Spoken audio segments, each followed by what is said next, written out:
সুপ্রিয় দর্শক মণ্ডলী, বর্তমানে বাংলাদেশে যে বিষয়টি নিয়ে খুবই আলোচিত একটি বিষয় যে পিআর সম্পর্কিত পিআর ইলেকশন সিস্টেম নিয়ে এই বিষয়টি আজকে আপনাদের সম্মুখে সম্পূর্ণভাবে তুলে ধরার চেষ্টা করব।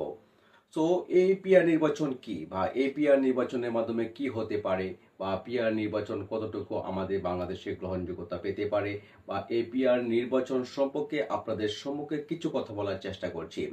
সো পিআর নির্বাচন হলো এমন একটি বিষয় যেখানে আপনার সংখ্যানুপাতিক প্রতিনিধিত্ব বিষয়ে কথা বলা হয়েছে। এই নির্বাচন এমন একটি পদ্ধতি যেখানে আপনার সংখ্যা অনুপাতে আইনসভায় আসন সংখ্যা লাভ করতে পারবে।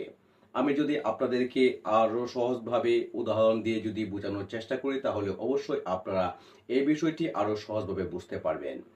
ধরেন বাংলাদেশে যে নির্বাচন অনুষ্ঠিত হবে সেই নির্বাচন অনুষ্ঠিতর মাধ্যমে যে বিষয়টি দেখা যাবে, যেখানে চারজন যদি প্রার্থী থাকে, কোনো প্রার্থী যদি 25% ভোট পেয়ে থাকে এবং অন্য অন্য যে দলগুলো 75% ভোট পেয়েছে, সেই সংখ্যা অনুপাতে দেখা যাবে যিনি 25% ভোট পেয়েছে তিনি জয়লাভ করেছেন, কিন্তু অন্যান্য যে দলগুলো সংখ্যানুপাতিক ভাবে 75% ভোট পেয়েছে তারা কিন্তু জয়লাভ করতে পারে নাই।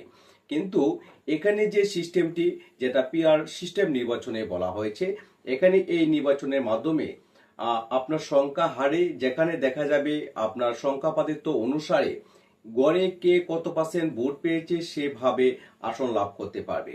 আমি যদি আপনাদের সম্মুখে আরেকটু বুঝিয়ে বলার চেষ্টা করি তাহলে আরো সহজভাবে আপনারা বুঝতে পারবেন। সেই বিষয়টি হলো যে 100%-এর মধ্যে যদি কোনো দল 75% ভোট পেয়ে থাকে তাহলে সেই 75% সংখ্যা অনুপাতে তারা আসন পাবে, এবং কোনো দল যদি 10% ভোট পেয়ে থাকে তারা 10% অনুসারে তারা আসন সংখ্যা পাবে, এবং কোনো দল যদি 5% ভোট পেয়ে থাকে তারা 5% হারে আইনসভায় তারা আসন পেয়ে থাকবে।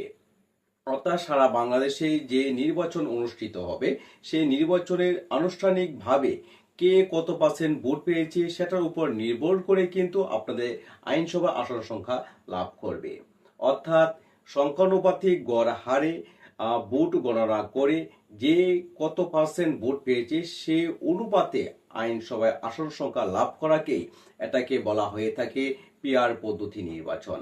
আমি আপনাদের সম্মুখে খুবই সংক্ষিপ্তভাবে পিআর পদ্ধতি নির্বাচন সম্পর্কে উপস্থাপন করার চেষ্টা করেছি। সো আপনারা যে যেখান থেকে ভিডিওগুলো দেখছিলেন অবশ্যই ভিডিওটি আপনারা অন্যদের মাঝে শেয়ার করে দিবেন এবং দেখার সুযোগ করে দিবেন। পরবর্তী সময়ে আপনাদের সম্মুখে আরো গুরুত্বপূর্ণ এবং তথ্যবহুল ভিডিও নিয়ে আমি আপনাদের সম্মুখে হাজির হওয়ার চেষ্টা করব। ধন্যবাদ সকলকে, ভালো থাকবেন, আল্লাহ হাফেজ। যারা এখনো চ্যানেলের নতুন দর্শক অবশ্যই চ্যানেলটি সাবস্ক্রাইব করে পাশে থাকবেন।